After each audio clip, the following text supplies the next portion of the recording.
was a great video, Libby. Thank you, but there's more too. Alright, what is it? Do you remember when you told me that I would start work with Harvest Help in the fall? Well, over the summer, I decided to visit Uganda. Whilst there, I discovered some staggering statistics and I got to interact with the locals. I began to truly understand their plight. Okay, tell me more. Farmers in 37.7% of all people in Uganda live below the international poverty line of $125 a day. 90% of all women living in rural areas work in agriculture. 85% of all Ugandans live in rural areas. Women work between 12 and 18 hours daily, whereas men work between 8 and 10. This gives women an average of working 15 hours every day, and women spend hours daily on domestic tasks. The percent of infants with low birth weight from 2005 to 2009 is 14%. An estimated 1,200 Ugandans of all ages live with HIV. The under 5 mortality rate in Uganda is 19 out of 1,000. Only 31% of adolescents aged 15 to 19 have a working knowledge of HIV. The youth literacy rate in Uganda is 89%. 64% of rural areas in Uganda have improved water, and there is a 6.5% HIV prevalence in adults. Those are really informative. I've also come up with a solution. I'd love to hear it. Farmers in Uganda currently have good work ethic and great determination, but they do not have access to more modern fertilizers or farming techniques, nor the information to utilize these techniques. Okay, tell me more about the concepts. They sound very interesting. Zero-tillage farming is basically a method of farming where you don't plow, and that stops you from disturbing soil through tillage. If you just skip the step of plowing, you just move right onto the step of planting. This also intensifies water and nutrients in the soil and diminishes erosion. So, do you have a solution? Yes. My solution is to empower people through education about zero-tillage farming. This solution is more sustainable than doing work for the locals, because that method is non-sustainable and it could develop a continual reliance on international aid.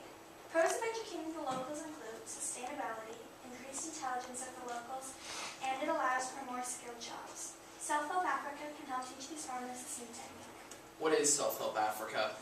Self-Help Africa will hopefully be a combination of two organizations, Our Harvest Help and Self-Help Development International. That's great, but how can this help? Don't the Africans already have decent farming techniques?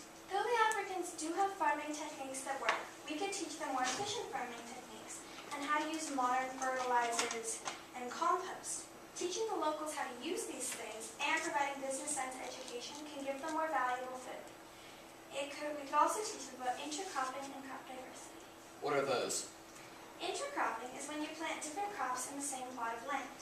It produces a greater yield and supports companion crop structures, which are when you plant many crops in the same general area.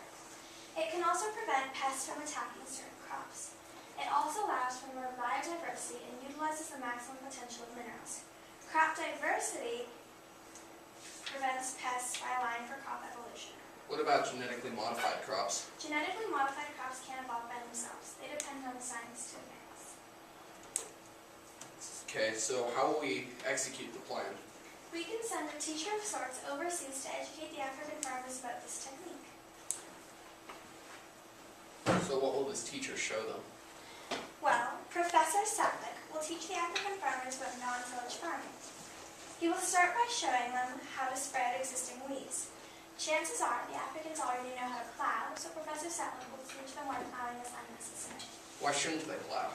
Plowing degrades the soil, removing some of the minerals that plants need to survive. Therefore, it degrades the crops. I see. Professor Setlick will then continue to explain our new methods by showing them how to cultivate and plant the seeds. What will he show them in cultivating? He will show them how to break up the dirt in preparation for planting. What else will he show them? Once the plants are ripe, Professor Setlick will show them how to properly harvest the plants so that they can get everything that they can use from all of their crops. What else? Professor Setlick will also teach the farmers about intercropping. What will he tell them about intercropping? Basically, he'll tell them what I have told you. He will tell them what intercropping is when you plant more than one crop on the same plot of land, and he will show them how to use it.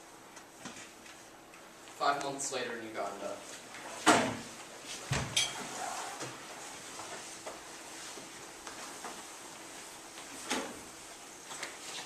Hello, I'm Professor Sedley. Hello. Why are you here? What are you here to teach us? I'm here to teach you a new technique of farming called non-tillage or zero-tillage farming. What do we do with this new technique? Basically, it's the same as what you've been doing before, except without the step of plowing. Why shouldn't we plow? Because plowing gets rid of many important nutrients in the soil. Oh. I don't really understand this. Why, without plowing, doesn't make a lot of sense. Alright, you start off as you normally would, with getting rid of existing weeds. Then, when you would normally plow, go straight on to cultivating and planting seeds. Oh, I see. Why should we do this? Why can't we do what we have been doing for so long? You can, if you so choose. These are just some suggestions that may improve your crops. I see. I'm going to try these techniques. Maybe they'll be more efficient. Want anyone else try them with me? Sure.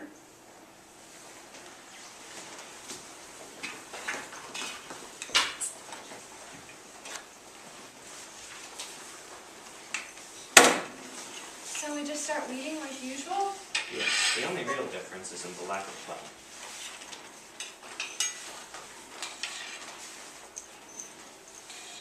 Well, I think that's enough weeding, so what next? Go straight on to cultivating and planting seeds.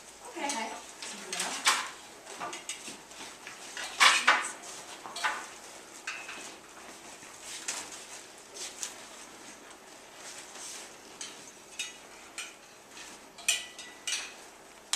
2 months later. Wow, look how tall my plants have grown. I can't believe how well these techniques work. I'm gonna have to teach everyone in the village these new ways. What are you teaching us? If you want, I'll teach you these new farming techniques. Look how much more efficient they are. Such as zero-tillage farming. What's zero-tillage farming? It's basically what we've been doing, just we don't plow. I see. So every other step is exactly the same, except we don't plow? Exactly. Oh, I see. I suppose there's no harm in trying. Yeah, it works quite well.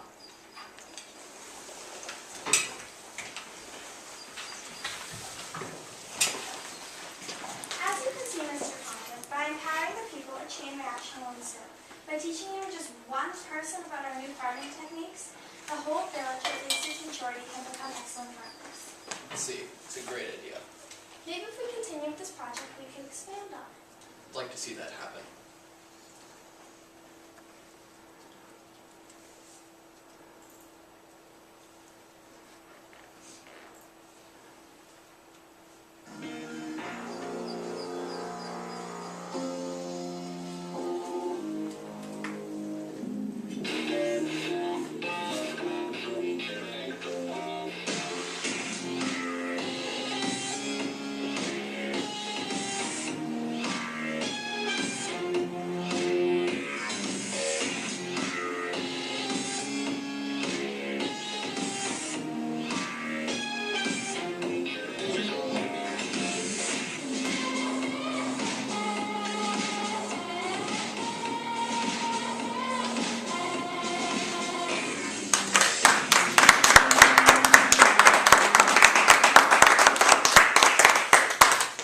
Great job. Yes, Really good job. Thank you. So I have just a clarification question. If you're not tilling, what is the point of tilling, I guess? What is the point of plowing? And so why do you not do it in this case? Well, plowing is supposed to stir up the soil and break it down, but when it's breaking it down, it's taking nutrients out of it instead of just softening it and making it easier and better for planting. So if you don't plow, then it ends up with more nutrients that your plants need to grow stronger. All right. If you've got particularly hard earth, though, like a lot of soil has a high concentration of clay in it, and I believe that that's often why they have to plow. What do you do in that case? How do you break up the soil so you can still plant? Well, part of it is that these farms have been around for a while, so a lot of them will already have fairly broken up soil, but also with companion crop structures, it can provide for other nutrients. For instance, certain plants can actually help break down that clay. So the crop diversity you can have certain plants that break up the soil and then stagger those out through other plants that need the soil. I just have one thing to add to that, which is if you have a very rough surface, you would have to plow. But like he said, these farms, they're just using the same plot of land over and over and over. So by plowing every year, they're taking out the little nutrients that they have left because the soil's been used so many times. So this just kind of gets rid of that stuff. So is this currently being used anywhere that you guys did research on? I believe India was Yeah, India was one of them. So, places where they started implementing zero tillage farming. And they're trying to implement it in countries all across Africa. And So- what was the productivity or the increase that they saw, and why wouldn't we even look at doing this here in the US? Well, I think that one of the improvements that we did see is that the food was okay. That the plants that were grown were not only taller, so there was more of it, but it was also just it had more of what it normally had, like more of its nutrients that it had. So I think we saw an And improvement. it's been shown that people that are using this new technique, they can get more for their crops because their crops are more plentiful and lush and a lot more. And using this in the United States is it may help the United States crop. It wasn't something that we've looked into, but it seems like it would be something that would help improve the United States crops as well. They may already use it, but like you said, we didn't exactly look into it in the United States. So was there another organization that you looked to who was modeling this type of group? Self-help well, Africa. Self-help Africa. Oh, Self-Help that's it. Africa is a real organization. Yes, Yeah, our it name is. is Food for And, Hope. Self-Help Africa is a real organization that are implementing all of these new techniques, and there are a lot of others out there that are using this. We also looked at, 1 Acre Fund, that's another one. yes. I'm sorry? We also looked at the 1 Acre Fund, which is a similar organization to Self-Help Africa. It focuses more, instead of just sort of giving the people resources, it helps them sort of educate themselves and provide for themselves, which is kind of what we built this principle on.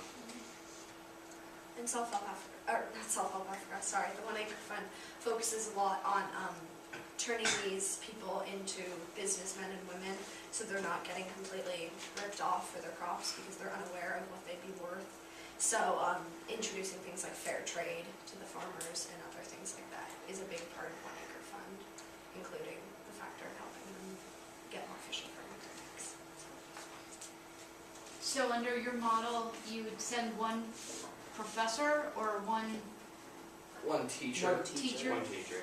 Yeah, like Perhaps And like how per it's town. So realistically, To a we would have section. more than one teacher. because, For the larger People. areas. Yeah. like for But instance, they educate one person and then it just spreads because the Very. farmers see how well it's working and they spread to other farmers. but we chose to sort of depict like a smaller group of farmers being taught, so that's why we only have one teacher. Because like when you see specifically, I'm sorry, I'm transferring over to 1 Acre Fund, it's just wherever my mind is. I've seen a lot of information on putting it into practice, and what they usually have is it's like a classroom of sorts, and they have usually one teacher and then like one head of the whole organization, and then so they just go around and they ask who wants to be involved in these new techniques, and anybody can come who wants to.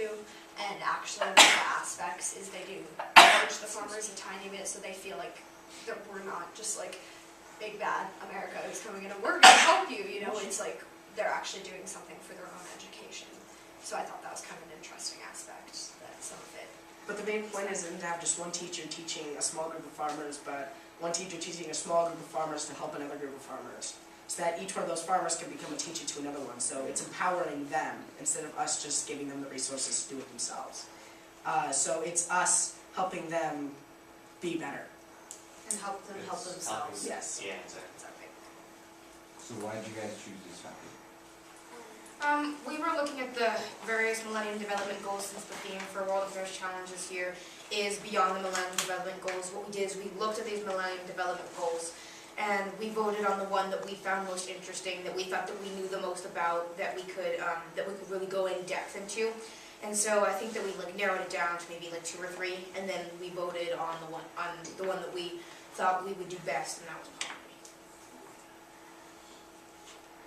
So if this seems more to address the agricultural issue, but if your topic is poverty, how do those two correlate? It was Sorry, I like to go. poverty and hunger. Yeah, But poverty see, and hunger.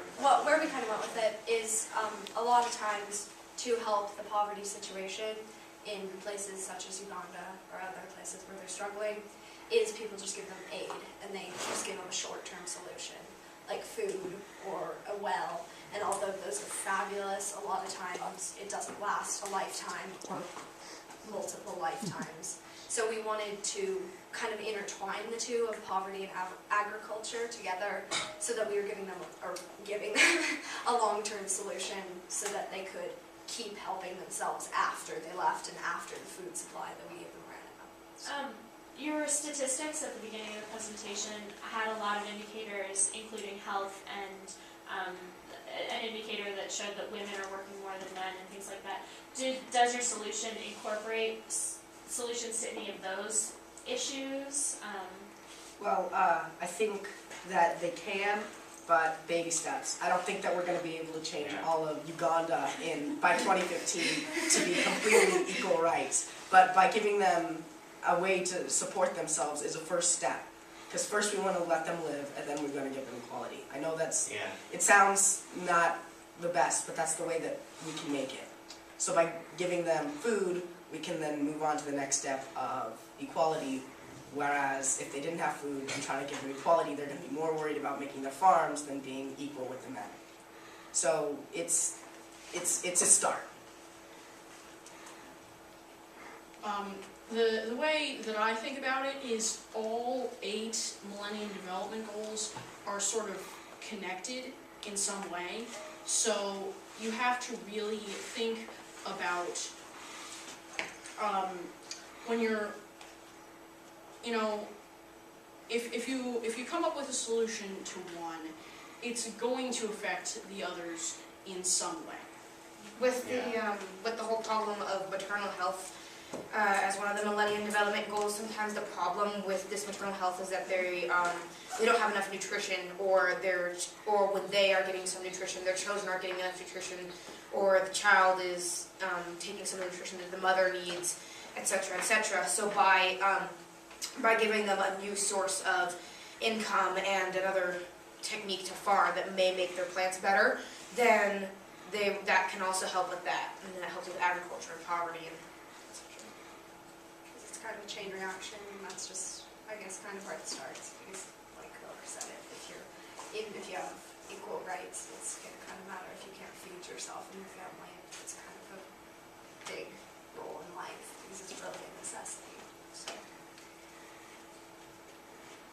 Did you think about, or did it come up at all about how you would fund a program like this? I think that quite a few, or maybe a couple of us, or maybe it's just me, has thought about ways that we could. We didn't really put it into the presentation, but I think that if we were gonna go out into the world, like I know that at our school we have this thing called Kids Who Care Share Fair. And so basically kids set up a poster board or something that talks about this organization that they found that helps out with a particular problem.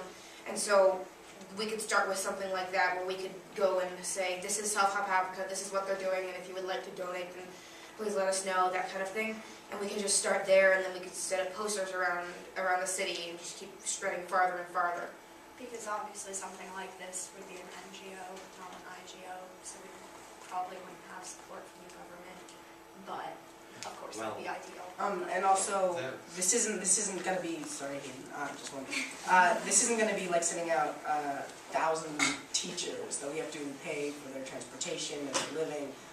We're sending out a smaller group of teachers that teach the people to help themselves. So by doing that, we don't have to pay for the thousands of teachers to each individual group of farmers. But by teaching one farmer how to teach another farmer, we don't have to pay for that farmer to teach the other ones.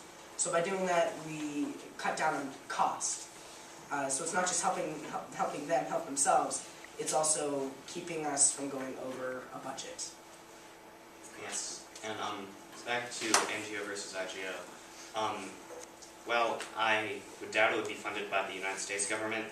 I've read that organizations like One Acre Fund do somewhat work with the governments that they're working in. Like as an example, South Africa would receive support and work from the government of Uganda. And that's the case with several organizations doing this sort of thing.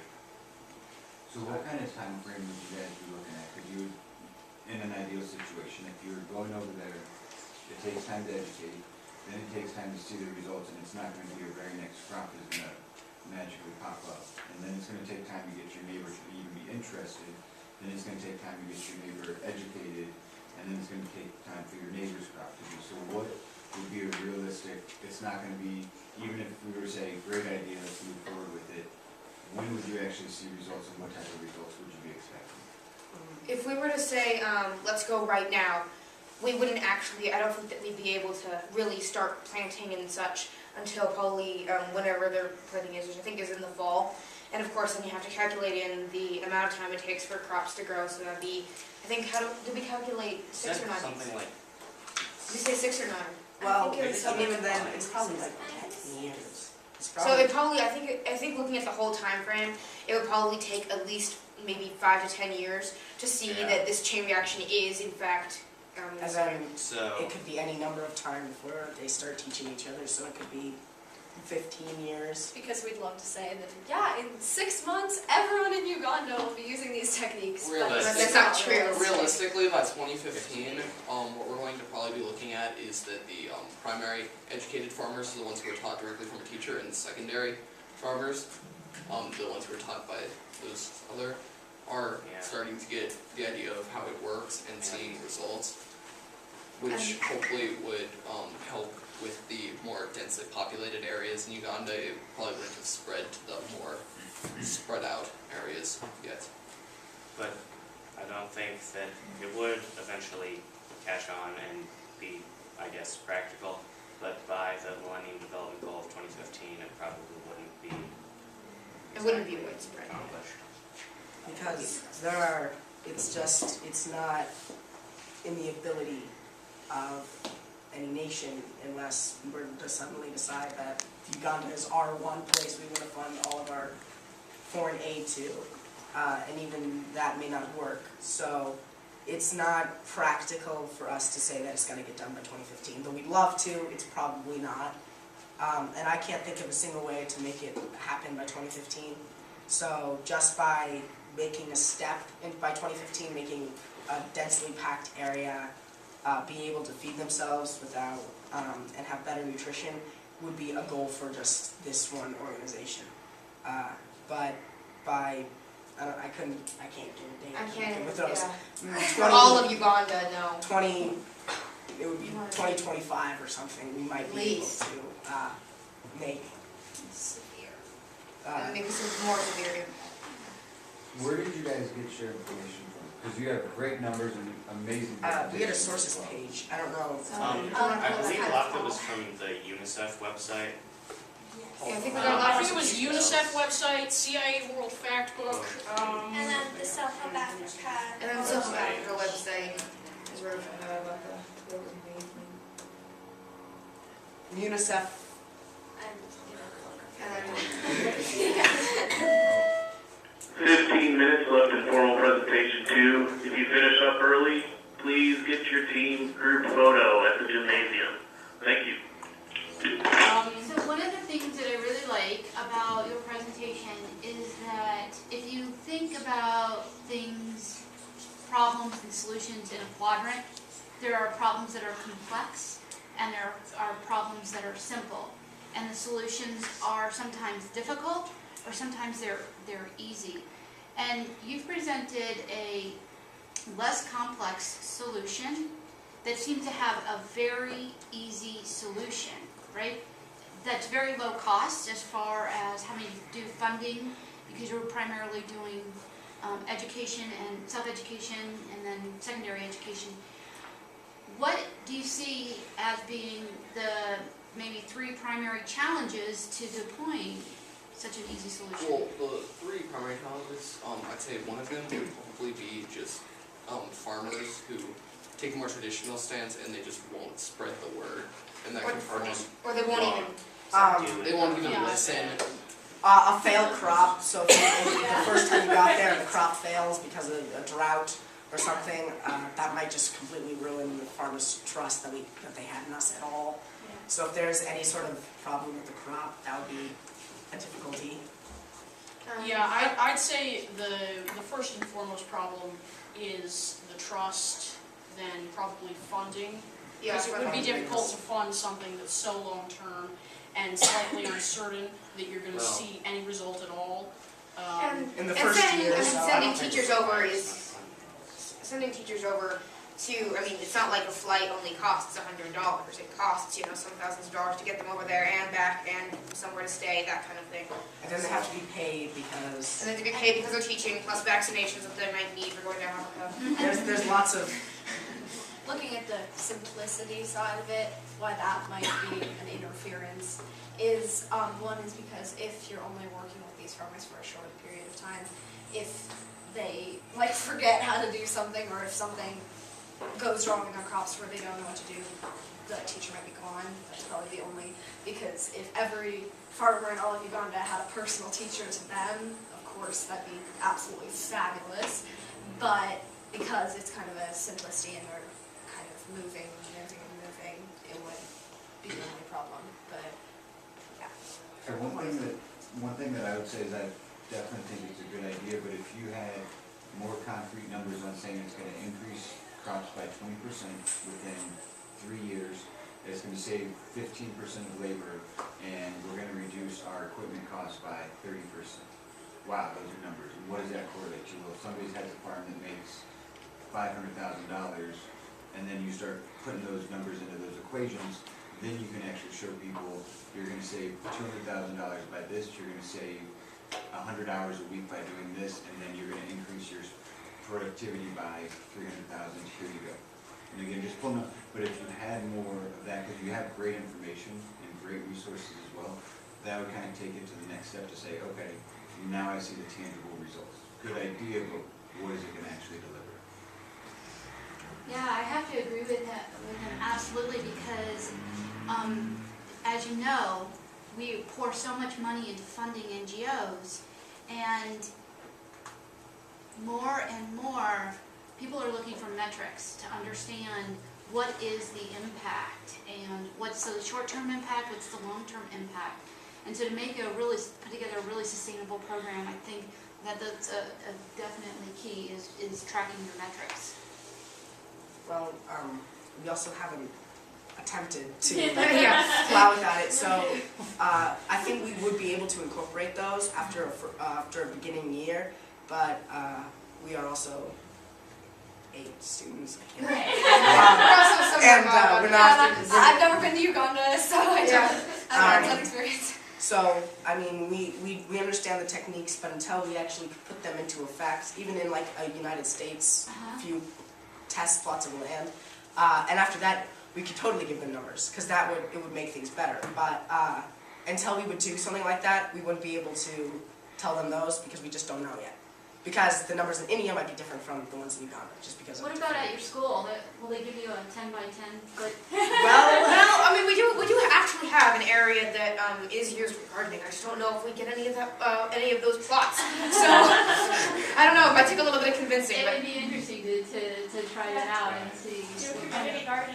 Yeah. yeah. And I don't think we would have to plant in like the fall, and we didn't Yeah. start working on our whack till the beginning of January. Yeah, I don't think it's Yeah. until about So- Well, December. now's the planting time. Yeah. Oh, yeah. Oh, yeah. By next whack, we'll I- totally. Yeah. But if it's something you guys are interested in, I know some urban farmers who would probably do that for you, help you, guide you, be mentors. The last thing, or one of the last things that I would suggest maybe is that when you're looking at a problem like this, and you're looking at what the challenges are, one of you mentioned drought. Oh yeah. So then that leads me to think about who would be the natural partners to help you in those countries that you want to get into and to educate people.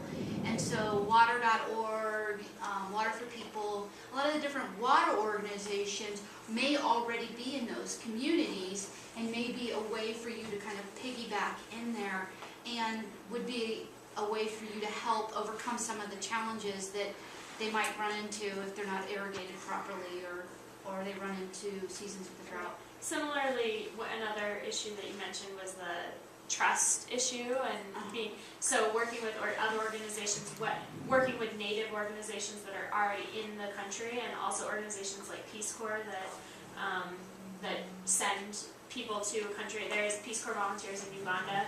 I could see this being a great Peace Corps project, having them work with farmers so that might be a partnership idea, Yeah, like I know, we worked on actually at the beginning of this year, one of our units was working with water, just in general. If you have finished with your formal presentation, please get your group photo taken. Food is still 15 minutes out, but the NGO networking fair is on in the cafeteria. So this will be our last comment. Just finish your Okay. statement. And Sorry. then we'll So be done. with water, and I know that me and my partner and I actually worked on NGOs, and we looked into a lot of organizations that are in places such as Uganda that are working with water, give people water, such as Play Pumps International, which I found really interesting. It's where they have a merry-go-round, and it pumps, fuels a pump, basically a water pump. So yeah, piggybacking on those organizations would help a lot, so if we run into complications such as droughts. And then can we just, as we just finish up, the last one, I promise, just go quickly through the group and tell me if there was something that surprised you about when you were doing the research of the project.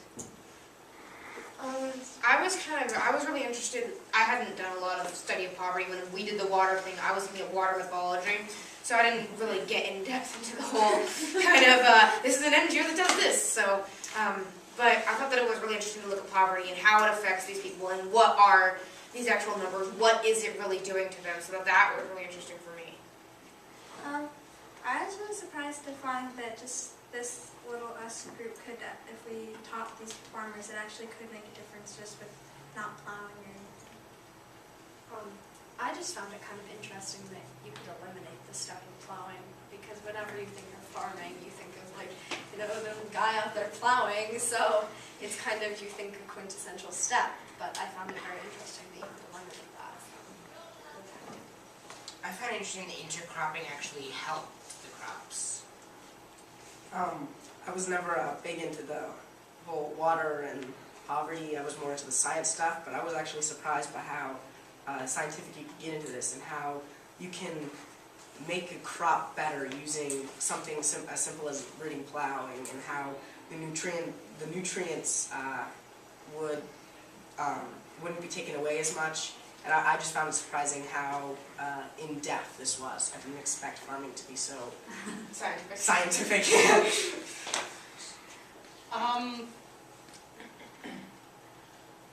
I guess I was surprised by the fact that Self-Help Africa is implementing these techniques like zero tillage and intercropping and techniques like that. That there's actually, you hear all the time about these organizations that are doing great things in Africa, but it's interesting to look at the methods that they're using, and sort of understand what's actually happening, I think I was surprised by a lot of the statistics, because they really helped me feel how extreme this problem is and how real it is, because before, it was kind of like, oh, in Africa they have a lot of trouble with farming, but then researching it more helped me really understand that it's real and it's happening, and that we could make a difference, like Lindsay said. Well, I was actually really surprised by the zero tillage farming, because that was one of the first bits of research we did. That was before we even started putting together the skit, and we watched a video about it, and I thought it was really interesting how just taking this simple concept of not tilling, and it's really amazing how much it can help, even though, and how no one ever really thought about it. Well, like Evan just said, I was once again surprised by sort of how, I guess, simple and, well, at least theoretically easy this sort of zero-tillage farming solution is. And just interesting to see that, like, this has never really been done on a large scale before, but it seems so, like, simple and obvious if it really works.